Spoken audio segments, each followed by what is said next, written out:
ಶ್ರೀರಾಮ್. ನೀವು ನೋಡ್ತಾ ಇದ್ದೀರಾ ಟಿವಿ ವಿಕ್ರಮ. ನಾನು ಸೌಮ್ಯ ಸನಾತನಿ. ನಮ್ಮ ಟಿವಿ ವಿಕ್ರಮದ ಎಲ್ಲಾ ಕಾರ್ಯಕ್ರಮಗಳ ನೋಟಿಫಿಕೇಶನ್ ನಿಮಗೆ ಸಿಗಬೇಕಂತ ಹೇಳಿದ್ರೆ ನಮ್ಮ ಟಿವಿ ವಿಕ್ರಮ ಚಾನೆಲ್ ಅನ್ನು ಸಬ್ಸ್ಕ್ರೈಬ್ ಮಾಡಿ, ಹಾಗೆ ಬೆಲ್ ಬಟನ್ ಕ್ಲಿಕ್ ಮಾಡೋದನ್ನ ಖಂಡಿತ ಮರಿಬೇಡಿ. ವೀಕ್ಷಕರೇ, ಡಿಸೆಂಬರ್ 30, 2024 ರಾಹುಲ್ ಗಾಂಧಿ ದೆಹಲಿಯ ಇಂಟರ್ನ್ಯಾಷನಲ್ ಏರ್ಪೋರ್ಟ್ಗೆ ಹೋಗ್ತಾರೆ. ಅಲ್ಲಿಂದ ಸೀದಾ ಇಟಲಿ ಕಡೆ ಪ್ರಯಾಣ ಬೆಳೆಸ್ತಾರೆ.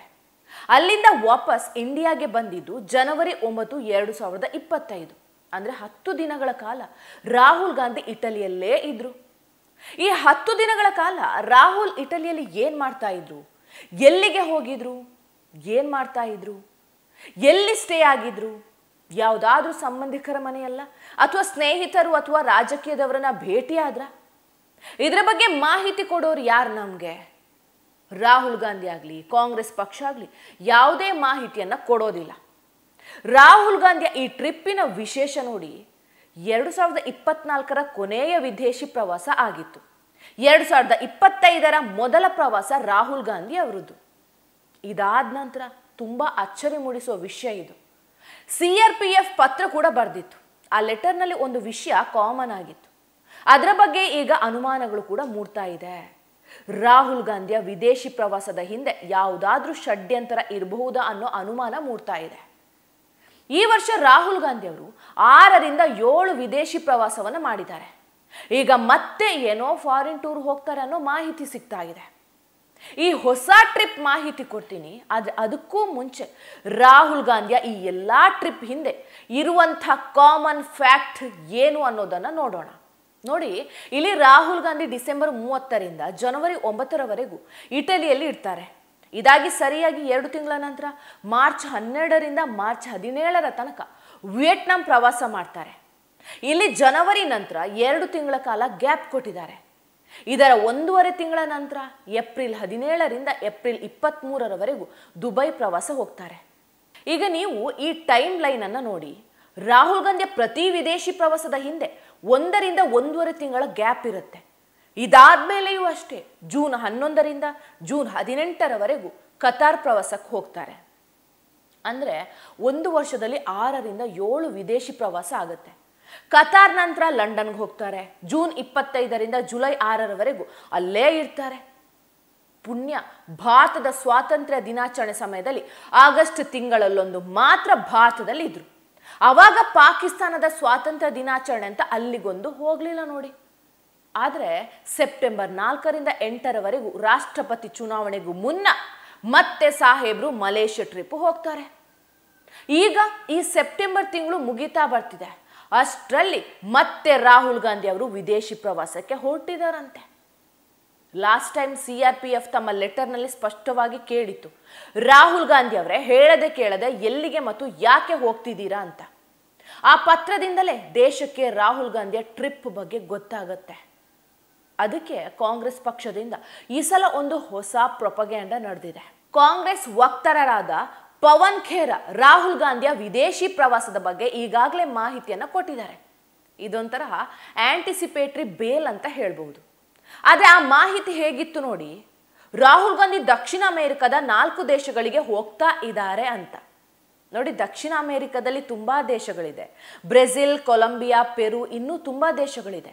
ಅದರಲ್ಲಿ ರಾಹುಲ್ ಗಾಂಧಿ ಅವರು 4 ದೇಶ ಪ್ರವಾಸ ಮಾಡ್ತಾರಂತೆ. ಅದ್ಯಾವುದು ಅಂತ ಈಗ ಕೂತ್ಕೊಂಡು ನಾವೇ ಗೆಸ್ ಮಾಡ್ಬೇಕಂತೆ. ಕಾಂಗ್ರೆಸ್ ಮಾಹಿತಿ ಕೊಡಬೇಕು ಅಂತ ಕೊಟ್ಟಿದೆ ಅಷ್ಟೇ. ಯಾವುದೇ ನಿಖರವಾದ ಮಾಹಿತಿಯನ್ನ ಕೊಡ್ಲೇ ಇಲ್ಲ. ಅಟ್ಲೀಸ್ಟ್ ಯಾಕಾಗಿ ಹೋಗ್ತಾ ಇರೋದು ಅನ್ನೋದನ್ನು ಕೂಡ ಹೇಳಲಿಲ್ಲ. ರಾಹುಲ್ ಗಾಂಧಿ ಯಾವುದೋ ಬಿಸ್ನೆಸ್ ಮೆನ್ಗಳನ್ನ, ರಾಜಕೀಯ ವ್ಯಕ್ತಿಗಳನ್ನ, ಸ್ಟೂಡೆಂಟ್ಸ್ಗಳನ್ನ ಮೀಟ್ ಮಾಡೋಕೆ ಹೋಗ್ತಿದ್ದಾರೆ ಅಂತ ಹೇಳಲಾಗ್ತಿದೆ ಅಷ್ಟೇ. ಒಂದಂತೂ ಅರ್ಥ ಆಗ್ತಿಲ್ಲ. 2 ತಿಂಗಳಿಗೊಮ್ಮೆ ವಿದೇಶಕ್ಕೆ ಹೋಗುವಂತಹ ರಾಹುಲ್ ಗಾಂಧಿ ಏನು, ಅವರೇನದು ಭಾರತದ ವಿದೇಶಾಂಗ ಸಚಿವರ, ಪ್ರಧಾನಮಂತ್ರಿಯ? ಅದು ಕೂಡ ಅಲ್ಲ. ಹಾಗಾದ್ರೆ ಏನಾದ್ರೂ ಭಾರತ ಸರ್ಕಾರ ಇವರಿಗೆ ಸ್ಪೆಷಲ್ ಜವಾಬ್ದಾರಿಯನ್ನ ಕೊಟ್ಟಿದ್ದಾರಾ? ಅದು ಚಾನ್ಸೇ ಇಲ್ಲ ಬಿಡಿ. ಇನ್ನೇನಾದ್ರೂ ಕಾಂಗ್ರೆಸ್ ಪಕ್ಷ ಮಯನ್ಮಾರ್, ಇಟಲಿ ಅಥವಾ ಅಮೆರಿಕ, ಮಲೇಷ್ಯಾದಿಂದ ಏನಾದ್ರೂ ಇವರಿಗೆ ಸ್ಪೆಷಲ್ ಜವಾಬ್ದಾರಿ ಕೊಟ್ಟಿದೆಯಾ? ಏನಾದ್ರೂ ಆಪರೇಷನ್ ನಡೆಸ್ತಾ ಇದ್ದಾರಾ? ಇದಕ್ಕೆ ಕಾಂಗ್ರೆಸ್ ಉತ್ತರ ಕೊಡಲೇಬೇಕು. ಯಾಕಂದ್ರೆ ಭಾರತದಲ್ಲಿ ಕಾಂಗ್ರೆಸ್ ಮಾತ್ರ ವಿಪಕ್ಷ ಅಲ್ಲ. TMC, ಶಿವಸೇನಾ, RJD ಅಂತ ಪಕ್ಷಗಳು ಕೂಡ ವಿರೋಧ ಪಕ್ಷಗಳೇ. ಆದರೆ 10 ವರ್ಷಗಳಲ್ಲಿ ಈ ಪಕ್ಷದ ನಾಯಕರ ವಿದೇಶಿ ಪ್ರವಾಸದ ರೆಕಾರ್ಡ್ಸ್ ತೆಗೆದ್ರೆ ಮ್ಯಾಕ್ಸಿಮಮ್ 3ರಿಂದ 4 ವಿದೇಶಿ ಪ್ರವಾಸ ಆಗಿರಬಹುದೇನು. ಅಲ್ಲದೆ ಅದರ ಮಾಹಿತಿಯನ್ನು ಕೊಟ್ಟೇ ಹೋಗಿರ್ತಾರೆ. ಜನಸಾಮಾನ್ಯರಿಗೆ ಅದರ ಮಾಹಿತಿ ಕೂಡ ಸಿಗುತ್ತೆ. ಆದರೆ ಪ್ರತಿ 1 ತಿಂಗಳ ಅಂತರದಲ್ಲಿ ಒಂದೊಂದು ವಿದೇಶಿ ಪ್ರವಾಸವನ್ನ ರಾಹುಲ್ ಗಾಂಧಿ ಮಾಡ್ತಾರೆ. ಇವರು ಹೆಂಗೆ ಅಂದರೆ 6 ತಿಂಗಳು ಭಾರತದಲ್ಲಿರ್ತಾರೆ, ಉಳಿದ 6 ತಿಂಗಳು ವಿದೇಶದಲ್ಲಿ ಇರ್ತಾರೆ. ಅದು ಯಾವ ಕಾರಣಕ್ಕೆ ವಿದೇಶಕ್ಕೆ ಹೋಗ್ತಾರೆ ಅನ್ನೋದನ್ನ ಕಾಂಗ್ರೆಸ್ ಪಕ್ಷ ಬಿಟ್ಟು ಕೊಟ್ಟೇ ಇಲ್ಲ. ಈಗ ಬರ್ತಿರುವಂತಹ ಮಾಹಿತಿಯನ್ನು ಕೂಡ ಗಮನ ಕೊಟ್ಟು ಕೇಳಿ. ರಾಹುಲ್ ದಕ್ಷಿಣ ಅಮೆರಿಕದ 4 ದೇಶಗಳಿಗೆ ಹೋಗ್ತಾ ಇದ್ದಾರೆ. ಅಲ್ಲಿ ರಾಜಕೀಯ ನಾಯಕರನ್ನ ಭೇಟಿ ಮಾಡ್ತಾರೆ ಅಂತ ಹೇಳಲಾಗ್ತಾ ಇದೆ. ಅದೇ ರಾಹುಲ್ ಗಾಂಧಿ ಅವರು ಅಮೆರಿಕ ಹೋದಾಗ JD ವಿನ್ಸ್ ಅವರನ್ನ ಭೇಟಿ ಮಾಡಲಿಲ್ಲ, ಡೊನಾಲ್ಡ್ ಟ್ರಂಪ್ ಅನ್ನು ಮೀಟ್ ಮಾಡಿಲ್ಲ. ರಾಹುಲ್ ಗಾಂಧಿ ಆಸ್ಟ್ರೇಲಿಯಾಕ್ಕೆ ಹೋಗ್ತಾರೆ, ಆದರೆ ಅಲ್ಲಿನ PM ಅವರನ್ನ ಭೇಟಿ ಮಾಡೋದಿಲ್ಲ.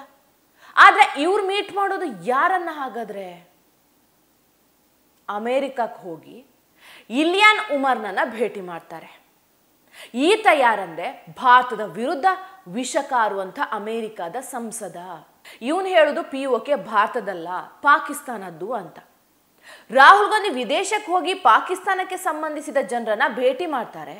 ಮಲೇಷ್ಯಾಕ್ಕೆ ಹೋದಾಗ ಜಾಕಿರ್ ನಾಯಕ ಅಲ್ಲೇ ಇದ್ದ, ಜಾರ್ಜ್ ಸೋರೋಸ್ ಮಗ ಅಲೆಕ್ಸಾಂಡರ್ ಸೋರೋಸ್ ಮಗನೂ ಅಲ್ಲೇ ಇದ್ದ.